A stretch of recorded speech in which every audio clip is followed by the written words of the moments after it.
Bonjour. Tous les troisièmes mercredis du mois se tient à Wall Street une réunion fort discrète entre 9 personnalités, 9 représentants des 9 plus grandes banques qui opèrent à Wall Street. Alors il y a bien sûr Goldman Sachs, mais il y a aussi quelques banques européennes telles Crédit Suisse, UBS ou Deutsche Bank. L'objet de ce comité, eh bien, il est chargé de surveiller et surtout de protéger les intérêts des membres de ce club très fermé sur le marché très lucratif du trading sur dérivés. Apparemment, les autorités de régulation américaines ne trouvent rien à redire à ce qui est bel et bien un cartel. Cet exemple, parmi d'autres, illustre jusqu'à la caricature la situation actuelle. À peine 2 ans après la faillite de Lehman Brothers et le début de la grande crise, on a le sentiment, j'ajouterais en ce qui me concerne la certitude, qu'on recommence comme avant, tout est reparti comme avant, on prend les mêmes et on recommence. Les agences de notation continuent comme si de rien ne s'était passé, les marchés des dérivés explosent, tout comme la spéculation sur les matières premières et l'échange. On nous a vanté la nécessaire régulation, la transparence, mais jamais le lobby financier n'a été aussi puissant. Mon interlocuteur aujourd'hui est particulièrement bien placé pour analyser ce bras de fer entre les régulateurs et ceux qui croient plus que jamais en la toute-puissance et l'efficience des marchés. Jean-Pierre Jouyet, bonjour. Bonjour. Alors votre parcours est dans notre République un classique. L'ENA, et plus précisément la promotion Voltaire, grande promotion s'il en est, puisqu'il y a Dominique de Villepin, François Hollande, dont vous êtes un ami, Ségolène Royal, Michel Sapin, j'en passe. Et Henri de Castres. Henri de Castres. Je suis aussi un ami. Alors vous êtes un Européen convaincu, oui. Et vous avez travaillé avec Jacques Delors de 91 à 95 à Bruxelles, et ensuite vous serez directeur adjoint du cabinet de Lionel Jospin en 2000. Et à cette date, jusqu'en 2000, et à cette date, vous êtes nommé directeur du Trésor. Ce passé ne vous empêchera pas bien de vous entendre bien avec Nicolas Sarkozy lorsque celui-ci passe par Bercy. Et à l'été 2007, ce dernier vous demande de rejoindre le gouvernement comme ministre d'ouverture et surtout plus précisément au poste des affaires européennes, où votre expérience sera bien utile pour déminer quelques situations conflictuelles que l'impétuosité de notre président avait pu susciter ici ou là, à Bruxelles ou à Berlin. Votre mission, vous l'aviez toujours dit, était temporaire, le temps de la présidence française de l'Union européenne. Il y a un peu plus d'1 an, vous quittez donc le gouvernement pour la présidence de l'autorité des marchés financiers, l'AMF, l'équivalent français de la SEC, le gendarme des marchés et de la bourse. Alors, est-ce que vous avez le sentiment que les choses avancent dans le bon sens en matière de régulation financière? Alors, Jean-Michel, 4 points. Alors, d'une part, je voudrais préciser une chose. C'est plus de 2 ans que je suis à l'AMF et que j'ai quitté le gouvernement. Depuis la fin 2008, je suis à l'autorité des marchés financiers. Le second point, c'est que ça a son importance parce que je suis arrivé, j'allais dire, après le début de la crise. Après le début de la crise et au moment où il y a eu en matière d'épargne des scandales type Madoff. Je suis arrivé à ce moment-là. Il y a des progrès qui ont été faits en matière d'architecture de la régulation financière. C'est-à-dire qu'il y a des endroits où on se parle et on ne se parlait pas suffisamment auparavant. Le G20 est un progrès, qu'on le veuille ou non, quoi qu'en dise Jacques Attali, j'ai de l'amitié, c'est un progrès parce que vous n'aviez pas auparavant de structures politiques sur lesquelles les régulateurs ou les acteurs économiques et financiers étaient amenés à rapporter très directement. Vous avez des agences qui se sont créées, qui aux États-Unis, qui en Europe, pour mieux superviser les activités financières. Je crois le premier progrès. Le second progrès, c'est que les risques systémiques liés aux institutions financières, bancaires ou d'assurance me paraissent avoir été mieux pris en compte et bien pris en compte, à tel point qu'aujourd'hui, les banquiers ou les assureurs se plaignent du fait que les niveaux de fonds propres auxquels ils seraient astreints... C'était le cas à Davos. Ça a été le cas à Davos. Ils se plaignent en disant « arrêtez, c'est trop élevé ». Mettre des contraintes. Donc, il y a quand même eu, s'ils se plaignent, c'est qu'il y a quand même quelque chose qui s'est passé et que sur le plan institutionnel, on a quand même fait des progrès en termes de réglementation de ce que les banques doivent avoir en termes de fonds propres face à leurs activités de marché, face à leurs activités de crédit et, en ce qui concerne les assurances, face aux engagements qu'elles ont à l'égard des assurés. Bon. Mais ce qui est vrai, là où vous avez raison, c'est qu'il y a encore de vastes champs, j'allais dire, à explorer et que tout n'a pas été fait, et notamment sur les marchés. Vous avez des marchés qui sont trop segmentés, trop sophistiqués. On va y venir. Et vous avez également des progrès à faire sur des entités qui ne sont pas régulées. Et il y a quand même la moitié de la finance internationale qui, 2 ans après, n'est pas régulée. Voilà où nous en sommes. Exactement. Alors, on va reprendre les choses dans l'ordre. Première chose, les rémunérations. Oui. Voilà. Alors, vous avez montré l'exemple en réduisant votre indemnité de fonction, mais est-ce que vous croyez qu'il y a vraiment eu un nettoyage dans les rémunérations des traders et du système bancaire ? Parce on vient d'apprendre que les patrons de Goldman Sachs, ont considérablement augmenté leur part fixe de salaire, sans parler des distributions d'actions, etc. Et que c'est comme avant, c'est même plus qu'avant. Non, c'est moins qu'avant, mais avant, c'était très exagéré. Si je prends le patron de Goldman, en termes de bonus, je crois que c'est 2 fois moins. Mais enfin, ce qui était exagéré, c'était la situation. Oui.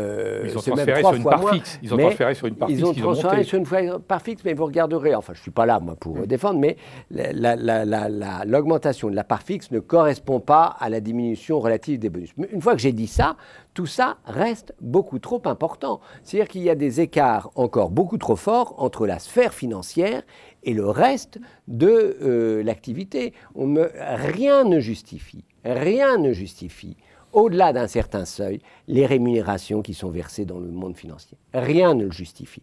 Vous ne pouvez pas, moi j'entends parler de milliards d'euros, de milliards de dollars. Je ne comprends même pas intellectuellement comment est-ce qu'on peut laisser un système comme ça fonctionner. Parce que s'il fonctionne avec ces exagérations, ça veut dire quoi ? Ça veut dire que ce n'est plus la rémunération qui est la récompense d'une activité. Ça veut dire que c'est la rémunération et la recherche du gain qui conduit l'activité, qui conduit la logique économique, c'est le rendement au bénéfice de rémunération, parfois exagéré, qui conduit le reste de l'économie internationale. Ben, ça veut dire que le système marche sur la tête. Bah, c'est faire de l'argent, oui, mais le système marche un peu sur la tête. Oui, c'est ce que je suis en train de vous dire, tant qu'on n'a pas régulé aussi fortement et encadré ces rémunérations. Tous ces derniers mois, vous avez eu quelques réflexions un peu désabusées, justement, sur le système. Hein, et notamment sur... Vous avez même employé, je crois, les termes de gendarmes et de voleurs. C'est une commodité de langage. Oui, si disons que le voleur courait beaucoup plus vite que le gendarme. Si on ne vole pas toujours, c'est légal. Donc, oui, voilà. C'est légal. Enfin, bon, aujourd'hui, vous avez même dit, je crois, que les évolutions actuelles de la finance étaient un défi pour la démocratie. Oui. C'est ce que je le Alors pense. Expliquez-nous ça. Je le pense parce que vous avez, je vais vous citer 2 exemples. Lorsque vous avez quand même des transactions qui se font au millième de seconde. Oui. Les high-speed computers. Voilà, avec le high frequency trading, les high-speed computers et tout cela. Bon, lorsque vous avez des millions et des millions d'actions, c'est-à-dire des propriétés qui sont soit des propriétés d'actionnaires, d'épargnants, soit dans le cas d'épargnants salariés, lorsqu'il y a de l'épargne salariale, qui peuvent changer de main sans que ni les régulateurs, ni les émetteurs, c'est-à-dire les entreprises sur lesquelles on joue, le sachent. Il me paraît pour le moins qu'il y a un défi pour ce qu'on appelle la démocratie économique, financière. Ça ne fonctionne pas dans des conditions normales, je le dirais. Et il n'y a pas égalité de traitement entre des épargnants, des chefs d'entreprise et le monde financier et les gens qui jouent sur ces marchés. Ce d'autant plus, et vous l'avez dit dans votre présentation, c'est que ces marchés opaques, ou ceux qui jouent le plus fréquemment sur ces très très gros volumes d'actions ou d'obligations ou de matières premières, qui là jouent sur la démocratie, et c'est mon second point, de pays en développement, on le voit très très bien aujourd'hui, ou jouent sur des pays qui sont producteurs de matières premières, eh bien, que là, il n'y a aucune information, aucune transparence, me paraît être vraiment un défi, oui, pour la démocratie politique, là, tout court. C'est ce que vous disiez avec les dark pools. Oui. C'est-à-dire que maintenant, on se rend compte qu'à peu près 50% des marchés échappent en fait au marché organisé. Au marché organisé, et vous l'avez souligné, on pourrait croire que le nombre d'acteurs jouant sur ces marchés augmente. Or, vous l'avez dit dans votre présentation. En fait, oui. Moi, je ne peux pas aller aussi loin que ce que vous avez dit, mais on sait bien que c'est contrôlé par 9 à 10 institutions financières dans le monde. Quand 9 à 10 institutions financières, j'allais dire, s'occupent de 50% des transactions financières dans le monde, qui ne sont pas forcément régulées ou interviennent sur des marchés qui ne sont pas organisés, marchés dont ils sont, pour quelques-unes d'entre elles, propriétaires. Il y a quand même un petit sujet d'indépendance des acteurs économiques, des États, parce qu'on joue non seulement sur des actions, on joue non seulement sur des obligations, sur de la dette souveraine et sur des matières premières. Alors, comment on peut faire ? Je crois qu'il y a différentes pistes d'action qui sont possibles. La première, c'est qu'il faut que dans le cadre du G20, de la présidence française, il y ait des principes posés sur la nécessité de faire en sorte que l'ensemble des transactions financières soient connues des régulateurs. C'est-à-dire de faire en sorte qu'on organise ce qu'on appelle techniquement des chambres de compensation, des centralisations d'ordre et d'achat, qu'on organise des marchés, qu'on pose ces principes-là, de façon à ce qu'on ait une confrontation connue des ordres et des achats. Moi, je ne suis pas contre la liberté des transactions, comprenez bien, c'est utile. Ça procure de la liquidité à l'économie, ça finance un certain nombre d'entreprises, enfin, tout ça me paraît devoir être justifié. Mais en revanche, ce qui n'est pas normal, c'est qu'on ne sache pas ce qui s'y passe. Donc, tout ce qui est intégrité, transparence du marché, le fait qu'on sache à l'avance quels sont les ordres et les achats qui vont être passés, qu'on sache à peu près quel est le volume qui va être échangé, qu'on le sache après, qu'on regarde à la fin de la journée ce qui s'est passé, moi, me paraît être la première des priorités. Oui, mais est-ce que ça changera la spéculation ? Mais là, on ne va pas être d'accord. Mais la spéculation, elle est inhérente au marché, très objectivement. Non, mais la spéculation excessive, non, mais vous la réduirez. Il est évident qu'à partir du moment où vous avez une meilleure connaissance des transactions, où vous devez rapporter, vous avez un frein déjà élémentaire. Il y a une seconde chose que l'on pourrait faire aussi, qu'on a déjà fait sur Internet, qu'on a déjà fait lorsqu'il y a eu d'autres évolutions technologiques, lorsqu'on a voulu protéger des droits de propriété, lorsqu'on a voulu protéger le droit à la création, un certain nombre de choses, c'est que vous pourriez, sur les marchés également, ralentir l'évolution technologique et faire en sorte qu'il y ait brider les computers. Au moins, vous disiez qu'une transaction n'est valide que si elle a au moins duré 1 seconde sur un marché, ou l'espace d'1 seconde. Vous pourriez déjà aller faire ces choses-là. On sait les faire. Oui, mais les Américains, par exemple, ne sont pas loin de penser comme nous.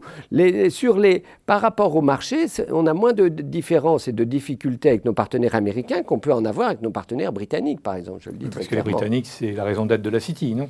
Oui, c'est la raison d'être de la City, mais je comprends leur raison d'être. Mais moi, ce que je vous dis, c'est que le monde ne doit pas être suspendu à la raison d'être de la City. Et en ce qui concerne les agences de notation ? Alors, les agences de notation, on a fait de gros progrès en ce qui concerne leur enregistrement. On fait de gros progrès, je crois, pour limiter les conflits d'intérêts. Je crois qu'on va faire de gros progrès en ce qui concerne la meilleure connaissance de leur méthodologie. On aura mis 2 ans. Sur les hedge funds, on a voté une directive européenne, ça va mettre 2 ans pour contrôler. Ce que je veux vous dire, c'est que dans le temps de la finance, que 2 ans, c'est une éternité. Ça fait long par rapport au temps de marché. Mais sur les agences de notation, ce que je remarque, c'est qu'ils restent avec des comportements qui sont totalement anormaux. Moi, depuis que je suis dans ces fonctions à l'autorité des marchés financiers, un des phénomènes qui m'a le plus révolté en tant que citoyen, et je pèse mes mots, c'est qu'une agence de notation ait dégradé la Tunisie le jour où la démocratie s'installait en Tunisie. De 2 choses l'une. Ou bien l'agence de notation faisait son travail, et il y a 15 jours qu'on sait qu'il y avait des troubles en Tunisie et tout, et ça se faisait immédiatement, parce qu'on dit il y a trouble, il y a situation, il y a des dangers pour l'investissement. Mais les agences de notation, qui sont le symbole quelque part de l'économie de marché, que lorsque la démocratie vient de s'installer, dégrade la démocratie, j'aime mieux vous dire que pour les gens qui pensent que la démocratie va de pair avec l'économie de marché, ou le contraire, c'est un sacré coup au moral. C'est un sacré coup au moral. Et c'est ce que j'ai vu objectivement de plus honteux, et je pèse mes mots, depuis que je suis dans mes fonctions. C'est la même chose avec l'Égypte. Mais je le dis, c'est honteux. C'est honteux. C'est honteux. Je veux dire, s'il n'y a pas d'anticipation, vous ne changez pas votre méthode, ou vous avez au moins la pudeur d'attendre. Ils appliquent des modèles. Il n'y a pas de modèle.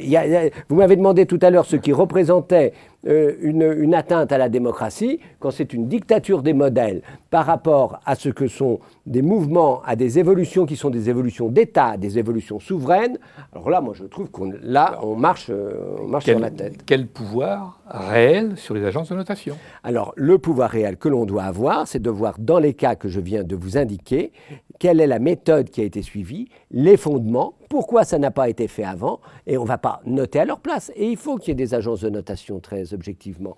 Mais il faut que l'on ait vraiment, que l'on regarde bien la cohérence qui les ont inspirés et qui voit bien que quelquefois leur tâche va au-delà du simple symbole. Ce n'est pas la même chose, sans faire de publicité ou de contre-publicité pour quelqu'un, que de dire voilà, j'ai un problème de notation avec les 3 Suisses, et puis j'en ai un à un moment où une démocratie est en train de s'installer quand même. Il arrive un moment où il faut des sanctions.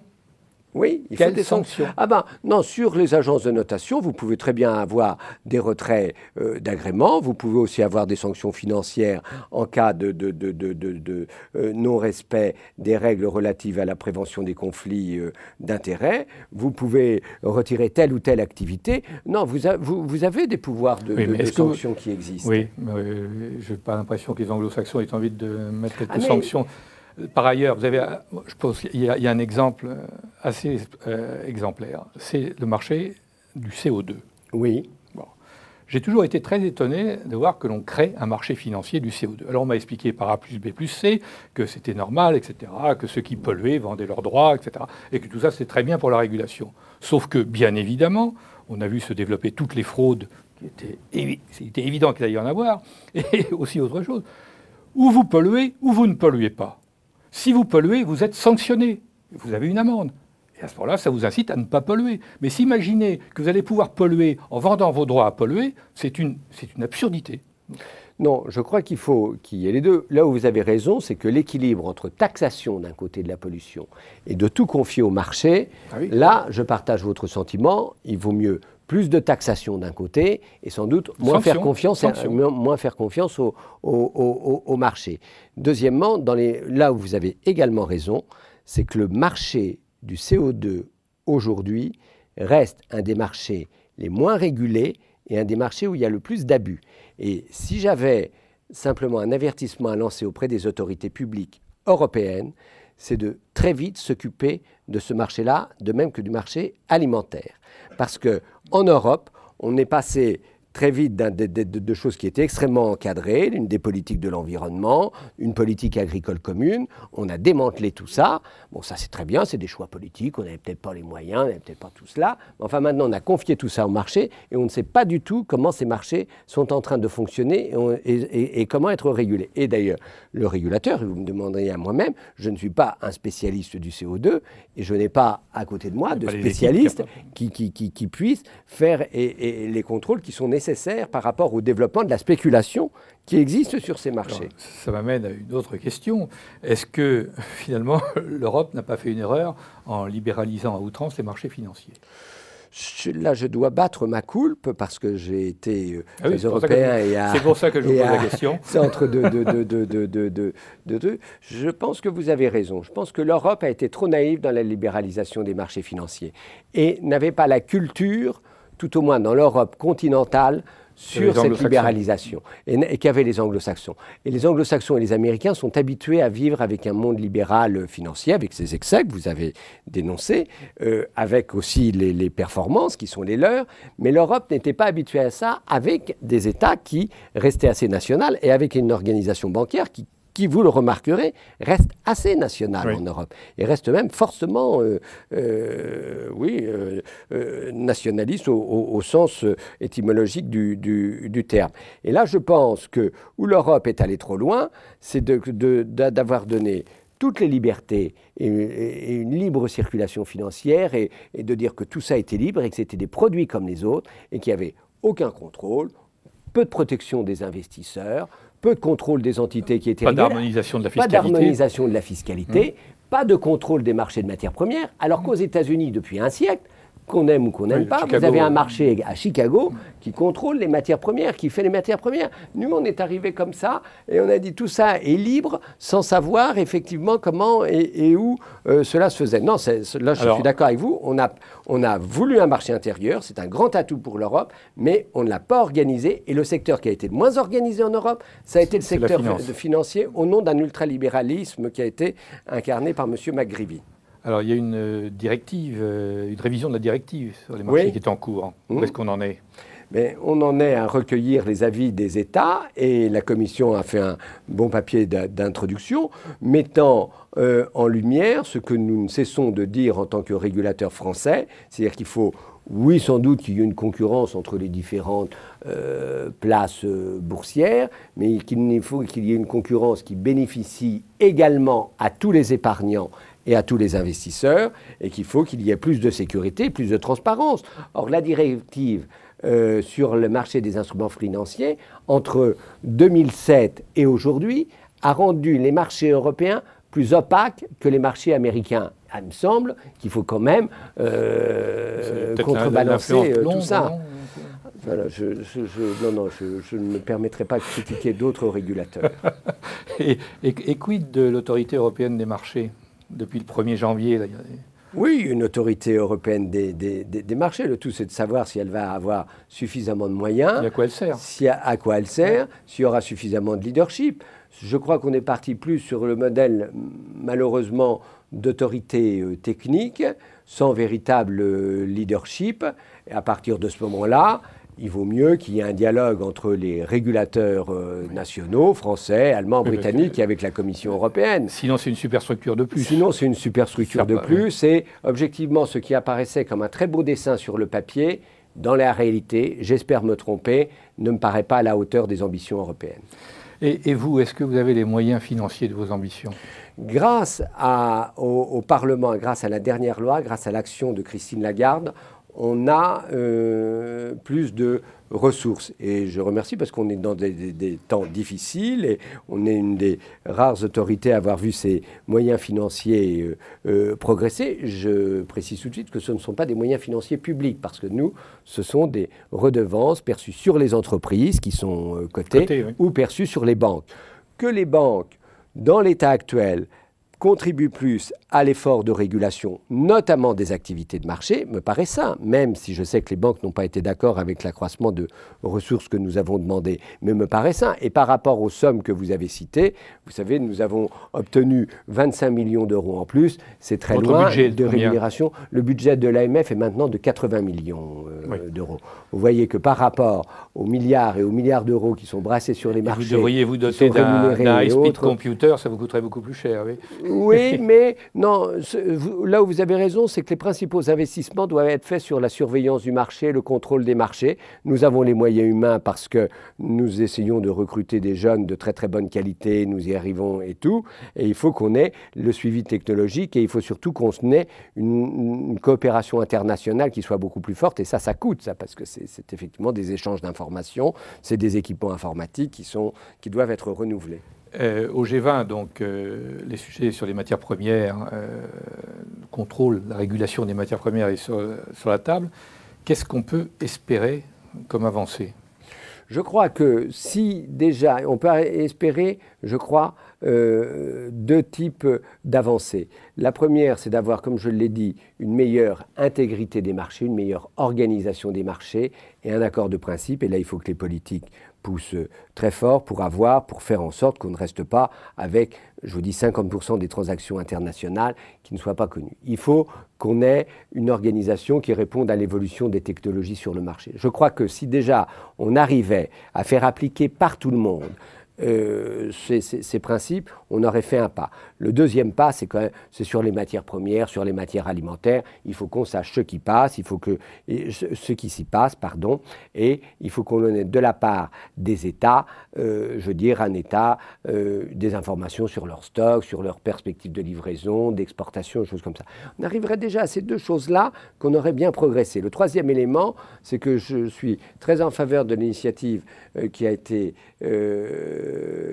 souhaitée par le président de la République, par Nicolas Sarkozy, Sarkozy, qui consiste à avoir un secrétariat effectivement permanent du G20. Alors ça paraît quelque chose d'abstrait à ceux qui nous regardent, mais c'est extrêmement... un secrétariat de plus, une structure de plus, oui, etc. Mais là, non, là c'est très important par rapport à ce que vous avez dit. C'est-à-dire, dès lors qu'il y a des principes, et c'est le cas au G20, il faut s'assurer, et c'est le principal problème à améliorer, il faut s'assurer que les principes décidés depuis 2008 soient appliqués de la même façon par les principaux acteurs, que ce soit à Londres, à New York, à Hong Kong, à Paris ou à Francfort. Notamment en matière, par exemple, de paradis fiscaux.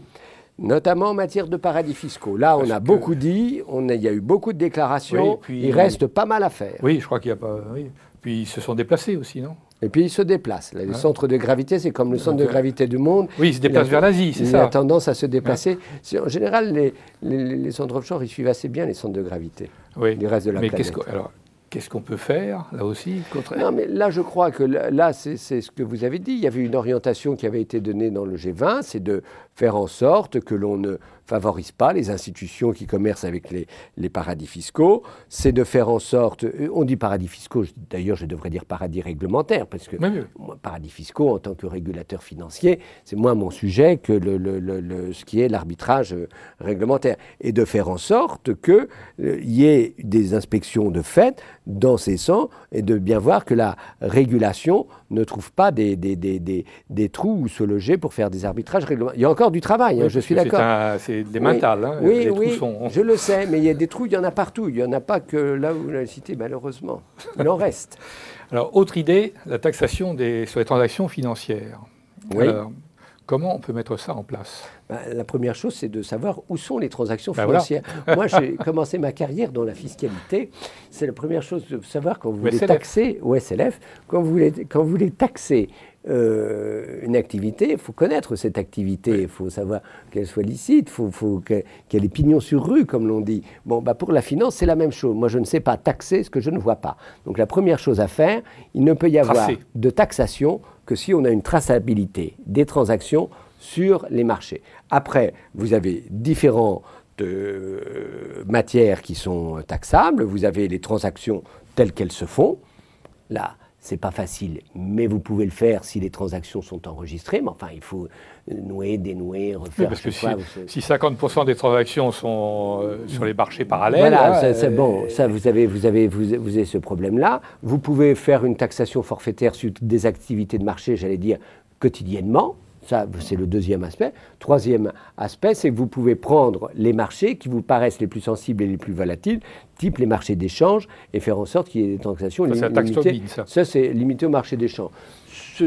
Moi, en tant que régulateur de marché, qu'on renchérisse et que la taxation nous permette de mieux localiser avec une meilleure transparence les transactions de marché, me paraît être une bonne chose. Une base forfaitaire large, avec un taux extrêmement réduit, très faible, c'est ce qui est le principe de tous les fiscalismes, me paraît la meilleure solution. Oui, parce que le problème, c'est la multiplication des transactions, des allers-retours. Bien sûr. Et des allers-retours où la plus-value se fait sur un écart infime. Mais sur un écart infime, vous avez tout à fait raison. Donc si vous mettez même une taxe infime, mais là où quelqu'un gagne 0,5%, si vous lui mettez, si vous lui taxez à 10% sur ces 0,5%, ça rend moins intéressant l'opération. Il commence à y avoir un petit frottement. Alors les gens me disent après, il va y avoir des risques de délocalisation et tout. Mais comme par ailleurs, vous avez des règles... oui, qui encaisse la taxe? Ça c'est à voir, effectivement. Moi, à mon avis, le vrai sujet, ça va être le partage. Non, vous avez moi, le vrai fondement de cette taxe, c'est pas tant que vous allez réduire beaucoup la volatilité. Ça va aider, ça va de pair avec la transparence, comme je vous l'ai dit, et c'est déjà un progrès dans l'organisation des marchés, mais surtout d'affecter cette nouvelle ressource à ce qu'est le développement, à ce que sont des causes, j'allais dire, universelles. Sinon, je ne vois pas bien, sinon il va y avoir une bataille nationale sur tout ça. Oui, mais ça, c'est pour habiller la chose. Bon, cela dit, il y a aussi, les pays occidentaux ont aussi besoin de recettes fiscales. Oui, c'est vrai. Notamment en Europe et aux États-Unis, on a la dette. Oui, mais si vous voulez, mon sentiment, là je m'écarte un peu de mes fonctions actuelles, enfin les grands émergents, les pays en développement qui sont représentés dans le G20, vont pas tellement admettre que les 3/4 soient récupérés par les pays occidentaux. Donc c'est pour ça que je dis que même en étant réaliste, il faudra l'affecter à un but qui intéresse tout le monde, tous ceux qui participent au G20. mon Bien. sentiment. Ben, espérons que les choses avanceront. J'espère dans ce sens. Mais enfin, la taxation ne va pas être le plus simple. Non, Voilà. Jean-Pierre Jouyet, merci. Merci à vous.